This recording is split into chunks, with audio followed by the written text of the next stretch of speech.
So இப்போ வந்து மெட்ரோலேருந்து மாறி நார்மல் ட்ரெயின் மாதிரி இருக்கும். இங்கேருந்து ஒரு ஸ்பாட் போயிட்டுருக்கோம்.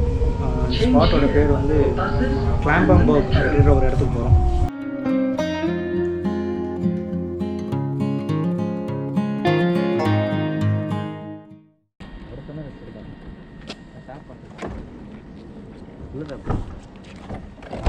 டேப் பண்ணுறது காடே இல்லையே.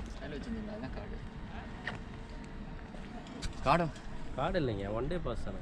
ஒன் டே பாஸ் தான் அது காடு. ஸோ அடுத்த ஸ்டாப்பில் இறங்கிட்டோம். இங்கேருந்து வந்து நம்ம பேருந்து பயணம் ஸ்டார்ட் ஆகுது. அது எங்கே போகணுன்னு தெரில, முதல்ல நடந்து போவோம்.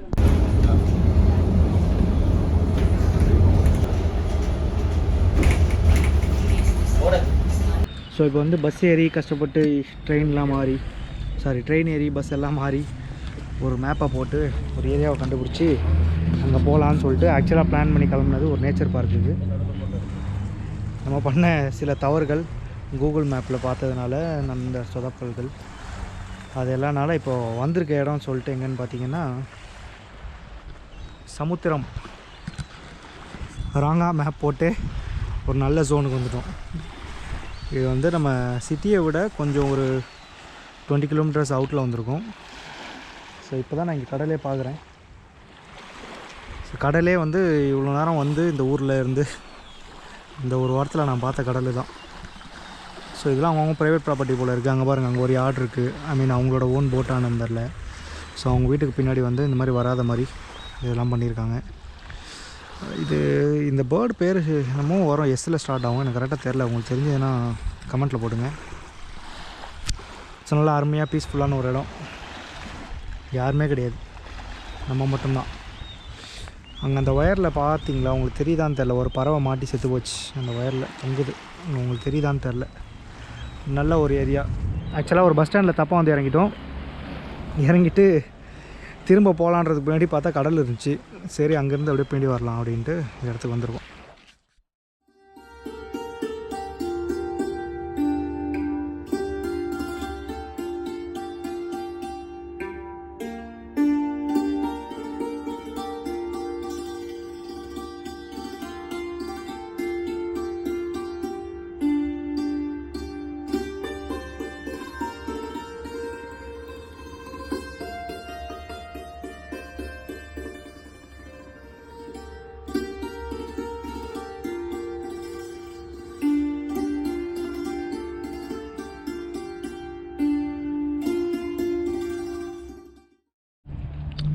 ஆக்சுவலாக இந்த ஏரியா வந்து பார்த்திங்கன்னா ஃபுல்லாக வந்து நம்ம ஈஸ்ட் கோஸ்ட் ரோடு மாதிரி. இந்த சைடு அப்படியே கடல் பக்கத்தில் இந்த ப்ரைவேட் ப்ராப்பர்ட்டிஸ்லாம் இருக்குது. ரொம்ப பீஸ்ஃபுல்லாக இருக்குது. அதுவும் சிட்டிலேருந்து அவ்வளோ பேர் இருந்த இடத்துலேருந்து இங்கே வரத்துக்கு அருமையாக இருக்குது. இங்கே வந்து பார்த்தா நானும் தப்பான ஒரு ரூட்டில் இறங்கிட்டோம் அப்படின்னு சொல்லிட்டு பார்த்தோம். ஆனால் ஒர்த்து இந்த இடத்துக்கு வந்தது. ரொம்ப நல்லாயிருக்கு. கொஞ்சம் லக்ஸரியான ஏரியா மாதிரி இருக்குது அங்கே இருக்க வீடெல்லாம் பார்க்குறதுக்கு. ஸோ இந்த பஸ் ஸ்டாண்ட்லாம் இறங்கிட்டோம். ஸோ இப்போ வந்து நம்ம போக வேண்டிய ரூட் வந்து இப்படி நடந்து போயிடலாம் அப்படின்ட்டு நடந்து போய்கிட்டுருக்கோம்.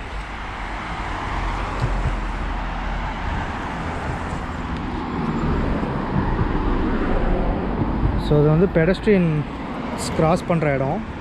அப்படின்னா இந்த மாதிரி பெடஸ்ட்ரியனுக்கான கிராஸ் இருந்துச்சுன்னா நீங்கள் கிராஸ் பண்ணோன்னா இந்த பட்டனை நீங்கள் ப்ரெஸ் பண்ணிவிட்டு நீங்கள் ஹோல்ட் பண்ணிங்கன்னா இந்த ஆப்போசிட்டில் இருக்க அந்த ரெட்டு வந்து ஒரு இமீடியட்டாக ஒரு கொஞ்சம் செகண்ட்ஸில் வந்து க்ரீனாக மாறிடும். ஸோ அப்படி வந்து நம்ம கிராஸ் பண்ணிக்கலாம். ஸோ இப்போ வந்து நம்ம ப்ரெஸ் பண்ணதுனால க்ரீனாக மாறிடுச்சு. நம்ம இப்போ கிராஸ் பண்ணிக்கிறோம்.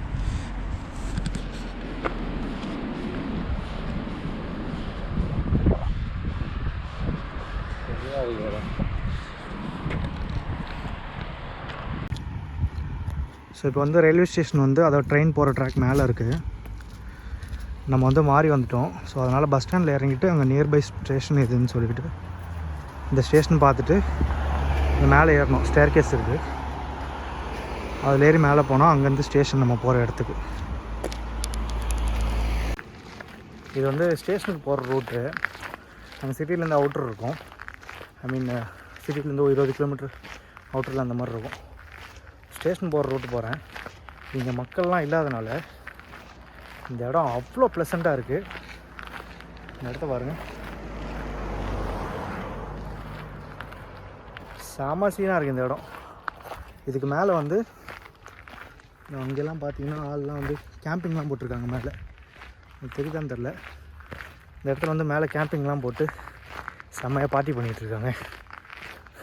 நாங்கள் ஸ்டேஷனை தேடி நடந்துக்கிட்ருக்கோம். சரி பார்ப்போம், போயிட்டு என்ன இருக்குது அந்த இடத்துல பார்க்குற மாதிரி அப்படின்னு சொல்லிட்டு உங்களுக்கு காமிக்கிறேன். ஸோ ஓடி வந்து ஸ்டேஷனில் கரெக்டாக ட்ரெயின் 3:53னா கரெக்டாக ப்ராப்பராக 3:53க்கு வந்துருச்சு ட்ரெயின். ட்ரெயின் செம்மையாக இருக்குது, டபுள் டேக்கர் ட்ரெயின். இது நான் உங்களுக்கு ரியல் வியூவில் காமிக்கிறேன், எப்படி இருக்குன்னு பாருங்கள். இது வந்து இந்த பேஸ்மெண்ட், அதாவது நம்ம இருக்க கேபின்னு. இந்த ஸ்டெப்ஸ் ஏறினா யூ ஹேவ் டபுள் டேக்கர். மேலே உட்காரலாம். மேலே உட்காந்து மேலேருந்து இந்த அழகான காட்டுப்பாதையை ரசிக்கலாம்.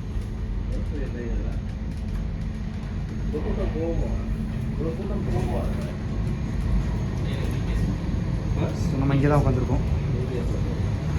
நம்ம ஸ்பாட். ஸோ இது வந்து நெக்ஸ்ட் கேபின்ஸ். இதிலே வந்து அந்த நம்ம சொல்லுவோம்ல ஃபஸ்ட் கிளாஸ் செகண்ட் கிளாஸ் அந்த மாதிரிலாம் இருக்குது. ஸோ இது நெக்ஸ்ட்டு போகிறதா இருந்தால் இதில் போய்க்கலாம். நம்ம வந்து இப்போ டே பாஸ் எடுத்திருக்கோம். இது ஒன் டே நம்ம சுற்றி பார்க்குறதுக்கு வந்து யூரோப்பியன் கண்ட்ரிஸ் எல்லாத்துலேயுமே இருக்கும். இது நீ ஒரு அமௌண்ட்டு ஸ்பெண்ட் பண்ணிட்டீங்கன்னா இன்னிலேருந்து நாளைக்கு, இப்போ நான் 3ஆம் தேதி எடுத்துருக்கேன்னா 4ஆம் தேதி வரைக்கும் அதை யூஸ் பண்ணிக்கலாம். இது ஊர் கரன்சிக்கு 30 DKK. So you have multiple roots connectivity. நீங்கள் வந்து எங்கே போகிறீங்க அப்படின்னு இந்த மேப்லேயே பார்த்துட்டு, ஸ்டேஷன்னா இது ஒரு ஜங்ஷன், இங்கேருந்து இங்கே மாறிக்கலாம், இங்கேருந்து மாறிக்கலாம் அந்த மாதிரி. ஸோ இப்படி தான் இங்கே வந்து train and bus connectivity work ஆகுது.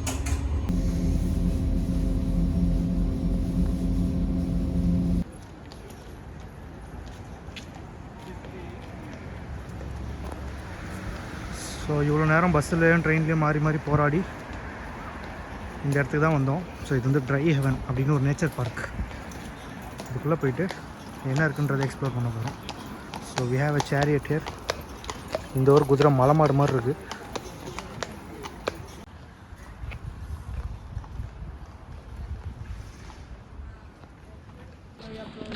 ஸோ உள்ளே வந்ததுமே இது ஒரு நல்ல ஒரு ஓப்பன் ஏரியா, ஃபுல்லாக ட்ரீஸ் அது இதுன்னு வச்சுருக்காங்க. தெரியுதா? நல்லா வைடாக உள்ள கடைசி வரைக்கும் போகுது இந்த இடம். நல்லாயிருக்கு. முக்கியமாக சிட்டிலேருந்து வந்ததும் இந்த இடம் வெதரே வேறு மாதிரி இருக்குது. அங்கே கொஞ்சம் ஹாட்டாக இருந்துச்சு. இங்கே இப்போ வந்து டெம்பரேச்சர் 18-20 டிகிரின்னு நினைக்கிறேன். நல்லா ஒரு டே ஸ்பெண்ட் பண்ணக்கூடிய இடம் போல் இருக்குது. அந்த இடம்லாம் பார்த்திங்கன்னா நல்லா ஃபேமிலி கிட்ஸ்லாம் வந்து ஃபன் பண்ணிகிட்ருக்காங்க. இங்கே பாருங்கள், ஒரு சைக்கிள் இருந்தால் போதும், ஒரு ஃபேமிலி ட்ராவல் பண்ணிக்கிட்டு இருக்காங்க. அந்த லாஸ்ட்டுக்கு போனால் ஆக்சுவலாக இது 2 கிலோமீட்டர் சுற்றி வர மாதிரி இருக்குது. ஆனால் நாங்கள் இங்கே போயிட்டுருக்கோம், பார்க்கலாம் என்ன இருக்குதுன்னு தெரில. உள்ளே போய் பார்ப்போம். ஆனால் சிட்டியில் இருந்து இந்த மரம் இந்த வெதரை விட இங்கே அவுட்டரில் வந்து இந்த வெதர் சூப்பராக இருக்குது. இங்கே 4 மணி தான் ஆகுது இங்கே டைமுக்கு. மேபி இந்தியாவில் இப்போ 8 மணி அப்படி இருக்கும். செம்மையாக இருக்குது இந்த இடம். நான் அண்டர்ஸ்டாண்ட் பண்ண வரைக்கும் இங்கே டென்மார்க்கோட கல்ச்சர் பற்றி நான் புரிஞ்ச வரைக்கும் 4-5 மணிக்கு ஷிஃப்ட்டு முடிச்சுட்டு ஈவினிங் வந்து லைட்டாக பார்ட்டி பண்ணுறாங்க. அப்புறம் ஒரு 7-8 மணிக்கு மேலே யாரோ ரோட்டில் ஆள் இருக்கிறது கிடையாது. அப்புறம் வீக்கெண்ட்ஸ்னால் வந்து டெடிக்கேட்டட்லி ஃப்ரைடே நைட் வந்து பார்ட்டி பண்ணுறது அப்படின்னு சொல்லிட்டு சாட்டர்டே ஃபுல்லாக ஃபன் பண்ணுறாங்க. சண்டேஸில் வந்து இவங்க full and full family time நினைக்கிறேன். எல்லாம் இங்கே ஃபேமிலிஸு இங்கே பார்த்தாலும் சைக்கிளில் போகிறது அப்படி போகிறதுலாம் போயிட்டுருக்காங்க. ஸோ நம்ம ஃப்ரெண்டு வந்து இங்கிலாண்ட்லேருந்து வந்திருக்காரு. அவர்கிட்ட கேட்டதுக்கும் அவரும் இதே தான் சொன்னார். இந்த மாதிரி வந்து சண்டேஸ்லாம் வந்து டெடிக்கேட்டடாக ஃபேமிலிக்கு வச்சுருக்காங்க. ஸோ நல்லாயிருக்கு, பப்ளிக்காக இருக்குது. நான் இங்கே எதுவும் நியூசன்ஸ் பண்ண விரும்பல. ஸோ வீடியோ மட்டும் பாருங்கள். ஸோ நடந்து வந்து உள்ளே பார்த்தோன்னா இங்கே ஒரு சின்ன ஃபுட் கோர்ட்டு ப்ளஸ் ஏதோ சர்க்கஸ்லாம் இருக்குது, சம் ஷோலாம் நடந்துக்கிட்டு இருக்குது. இது என்ன இருக்குன்றதை பார்ப்போம்.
பண்ணுற கந்த துணி வேணா மெச்சு போட்டுற போகிறோம் போ.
flere skal med, så kommer over til lidt over 20 kroner koster det kun at læse. Der er 3 nummer. Jeg vil lægge kæmpe chokolade.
So ஒரு அம்யூஸ்மெண்ட் பார்க் வந்து அங்கே இருக்குது இந்த பர்டிகுலர் ஏரியாவில். நாங்கள் வந்த ஏரியாவில் அந்த அம்யூஸ்மெண்ட் பார்க்லேருந்து முடிச்சுட்டு இதுக்குள்ளே போனால் நேச்சர் பார்க் இருக்குது அப்படின்னாங்க. சும்மா ஒரு ஓப்பன் ஃபீல்டு தான், பட் ஸ்டில் என்ஜாய் பண்ணலாம்னு நினைக்கிறேன்.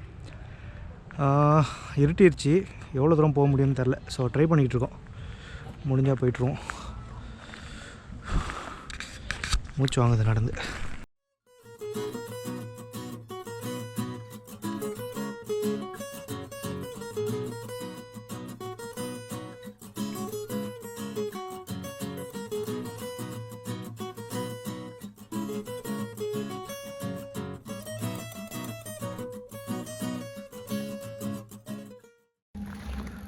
ஸோ நம்ம வந்து இன்னும் இங்கே ஒரு 1 கிலோமீட்டர் போனால் ஒரு வியூ பாயிண்ட் மாதிரி ஏதோ இருக்குது, அதை பார்க்க தான் போயிட்டுருக்கோம். இதுக்கு நடுவில் பாருங்களேன், இந்த மாதிரி நிறைய பேரை பார்க்குறேன் நான். பசங்களை வந்து சைக்கிளிங் கூப்பிட்டு போகிறது, அதுக்கப்புறம் அவங்க ஃபாதரோ யாரோ ஒரு ரன்னிங் போகிறாரு, அந்த பையன் வந்து சைக்கிளிங் போயிட்டுருக்கான் கூடவே, செம ஸ்பீடாக. அதுவும் அந்த மாதிரி இந்த ஏரியா நமக்கு வந்து ரொம்ப என்ன சொல்கிறது, ரிமோட் பிளேஸ் மாதிரி தெரிஞ்சுது வெளியே பார்க்குறப்ப. ஆனால் உள்ளே வந்தால் நிறைய பேர் இங்கே டைம் ஸ்பெண்ட் பண்ணுறாங்க. போகலாம். கஷ்டப்பட்டு ஒரு 30 மினிட்ஸ் ஒரு 2.5 கிலோமீட்டர்ஸ் மேட்டில் காட்டில் நடந்து வந்து எதுவும் இல்லாமல் போயிருமோன்னு சொல்லிட்டு பார்த்தேன். ஒரு அருமையான ஒரு லேண்ட்ஸ்கேப் ப்ளஸ் இங்கே ஒரு கேஸ்டல். இந்த பின்னாடி வியூவை பாருங்கள். So it is worth. இவ்வளோ தூரம் நடந்து வந்து எதுவும் பார்க்காம போயிடுமோன்னு சொல்லிட்டு யோசித்தேன். உங்களுக்கு தெரியான்னு தெரில, அந்த பக்கம் பாருங்கள், மான் ஃபுல்லாக மான்லாம் மேய்ஞ்சிக்கிட்டு இருக்குது. ஸோ மேபி நம்ம போகிறப்ப இந்த வே எடுத்து இப்படி போவோம். இந்த பக்கம் ஃபுல்லாக லேண்ட்ஸ்கேப், இந்த அதர் பார்ட் இஸ் சி. உங்களுக்கு வேணால் கடலுக்கு போகலாம், இல்லை இங்கே போய் காட்டில் போய் பீஸ்ஃபுல்லாக நேச்சர் என்ஜாய் பண்ணலாம். இதுக்கப்புறம் இந்த ஷார்ட்ஸ் எல்லாமே நான் உங்களுக்கு எடுத்து காமிக்கிறேன், எப்படி இருக்குன்னு பாருங்கள்.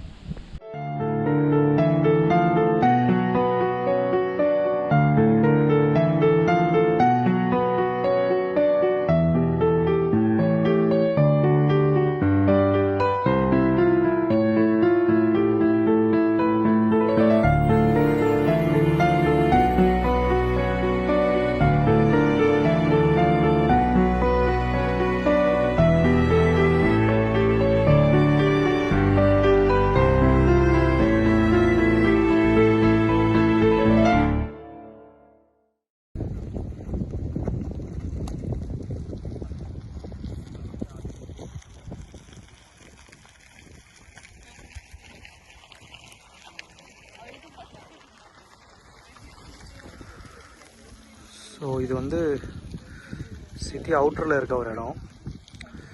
இதுக்கு சைக்கிள், காரில் வந்தீங்கன்னா கார் வந்து ஒரு 2 கிலோமீட்டர்ஸ் முன்னாடியே பார்க் பண்ணிவிட்டு, அந்த அதர்வே உங்களுக்கு அங்கே தெரியுதான்னு தெரியல, ஒரு ட்ரெயின் போய்கிட்டு இருக்கு. ஸோ அந்த வழி வந்து இட் இஸ் சி. இது நம்ம வந்த பாதை. And this place is heaven. என்னால் கேமரா மொபைலில் அவ்வளோ ஜூம் பண்ண முடியுமான்னு தெரியல, மேபி ஜூம் பண்ணி பார்க்குறேன். அங்கே ஃபுல்லாக பார்த்தீங்கன்னா அந்த இடம்லாம் மான் மெஞ்சிக்கிட்டு இருக்கு, ஃபுல்லாக மான். இங்கே வந்து ஹார்ஸ் ரைட் போகிறாங்க, இங்கே வந்து சம் ஃபேமிலி டிஸ்கஷன். இந்த சைடு பார்த்தீங்கன்னா சைக்கிளிங். காற்று என் தன் கைகள் ரெண்டும் உன்னை அன்றி யாரை தேடும், விலகி போகாதே தொலைந்து போவேனே நான் நான் நான். ரொம்ப பீஸ்ஃபுல்லாக இருக்குது இந்த இடம். நம்ம ஏதோ ஊர் சைடு போனால் எப்படி இருக்குமோ அந்த மாதிரி ஒரு ஃபீல் கொடுத்துச்சு. ஸோ ஆல்மோஸ்ட் இருட்டிருச்சு, மணி 7 கிட்ட ஆக போகுது. ஐ மீன் இருட்டில் ஈவினிங் ஆயிடுச்சு. நான் போகிறப்போ ஒரு இங்கேருந்து ஒரு 1 ஹவர் ஆகும். ஸோ ஒரு 8 மணிக்கு அப்படி ரூம் ரீச் பண்ணிடலாம். ரீச் பண்ணிட்டோன்னா பக்கத்துலேயே எங்கன்னா சாப்பிட்டுட்டு இன்றைக்கி டே எண்ட் பண்ணிடலாம். ஸோ என்னால் முடிஞ்ச அளவுக்கு இது என்னென்னன்றது கவர் பண்ணுறேன். உங்களுக்கு இது கண்டென்ட் பிடிச்சிருந்துன்னா மேபி எப்பயும் பண்ணுற மாதிரி லைக், ஷேர், சப்ஸ்கிரைப் என்னமோ தட்டி விட்ருங்க.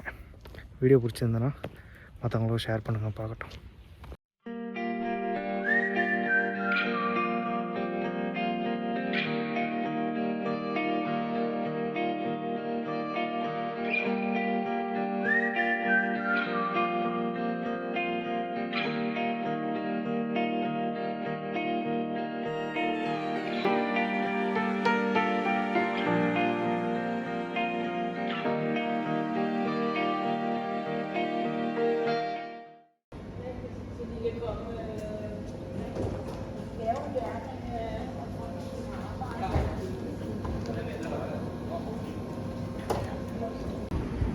ஸோ ஈவினிங் போயிட்டு வந்தாச்சு. இப்போது ஒரு ஸ்டேஷனில் இறங்கி ஒரு காஃபி குடிக்கலான்னு. ஸோ இது வந்து ஒரு கடை, இது வந்து 7-11. நீங்கள் எங்கே பார்த்தீங்கன்னாலும் யூரோப் ஃபுல்லாக இருக்கும், ப்ளஸ் மலேசியன், சிங்கப்பூர், எந்த கண்ட்ரிஸ் போனீங்கனாலும் அங்கே இருக்கும். வந்து ஒரு காஃபி வாங்கியிருக்கேன். நம்ம ஒரு காஃபி மாதிரி தான் இருக்குது, பட் ஆனால் இவங்கள என்ன சுகர் ஆட் பண்ணாலும் சுகர் ஆட் ஆகவே இல்லை. திஸ் வந்து உங்களுக்கு ஒரு 25 ரூபா, நம்ம ஊர் காசுக்கு சொல்ல போனால் 250 ரூபா கிட்ட வரும். ட்ரை பண்ணி பாருங்கள். வெளியூருக்கு வந்தால் எல்லாமே சாப்பிட வேண்டியதாக இருக்குது. ஸோ சிட்டிக்குள்ளே இருக்க ஒரு லேக் வந்திருக்கோம். நீங்கள் மெயின் சிட்டி அந்த நோரே போட்டு வந்தீங்கன்னா அங்கேருந்து ஒரு ஸ்டாப்பு தான் பஸ்ஸில். ட்ரெயின்னாலுமே ஒரு ஸ்டாப் தான், மெட்ரோ எல்லாமே ஒரே ஸ்டாப் தான். ஸோ லேக் வந்திருக்கும். இங்கே லேக் வந்து அப்படியே அந்த வே போயிட்டு அங்கே ஒரு பிரிட்ஜ் ஏறுது. அந்த பிரிட்ஜிலேருந்து நீங்கள் திரும்ப ஒரு வாக்கிங் இந்த மாதிரி வரலாம். ஸோ அங்கே நம்மளும் உள்ளே போய் பார்ப்போம் எப்படி இருக்கு.